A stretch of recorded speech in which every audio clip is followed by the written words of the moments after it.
नमस्कार शेतकरी बांधवांनो, JD न्यूजच्या YouTube चॅनलवर स्वागत आहे। महत्त्वाची माहिती आणि ताजा बाजारभाव मिळवण्यासाठी चॅनलला सबस्क्राइब करा। व्हिडिओला लाईक आणि शेअर करा। आज शेतकऱ्यांचे उत्पन्न दुप्पट कसे होईल यावर बोलूया।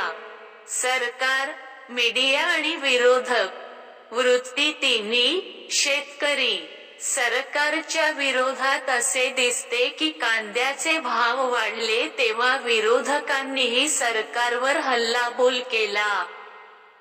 आता कांद्याचे भाव उतरले आहेत म्हणून नाही, विरोधक आणि मीडिया प्रश्न उपस्थित करत आहेत आणि नाही, सरकार पैसे देत आहे। डिझेल पेट्रोलचे दर वाढत असताना लक्ष द्या। कांद्याच्या किमतीत थोडी वाढ झाली तर सामान्य माणसाला काहीच त्रास होत नाही, तर कांद्याचे भाव थोडे वाढले तर सामान्य माणूस हैराण होतो।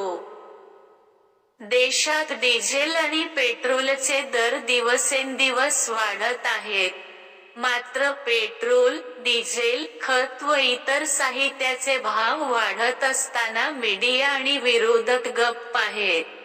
किमती वाढल्या की शेतकऱ्यांचा खर्चही वाढतो, मात्र मीडिया, विरोधक आणि सरकार याकडे लक्ष देत नाही। कांद्याचे भाव थोडे वाढल्याने सरकारने छापे टाकले, तज्ज्ञांवर बंदी घातली आणि घाईगडबडीत अनेक कामे केली आणि या दिवसात अवकाळी पाऊस पडत आहे आणि गारपिटीमुळे कांद्याचे पीक निघत आहे।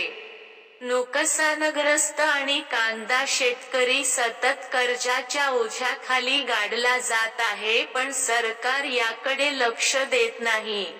सरकार आणि विरोधकांना खरंच शेतकऱ्यांचे कल्याण करायचे असेल तर सपा अर्थात कांद्याला किमान आधारभूत किंमत द्यावी लागेल आणि स्पष्ट धोरण आखावे लागेल।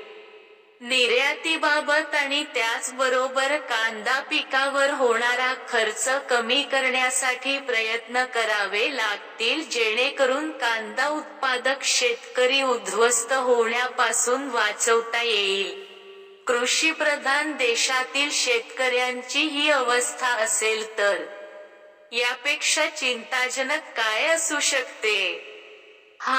या व्हिडिओबद्दल तुम्हाला काय वाटतं? आम्हाला कमेंटमध्ये सांगा।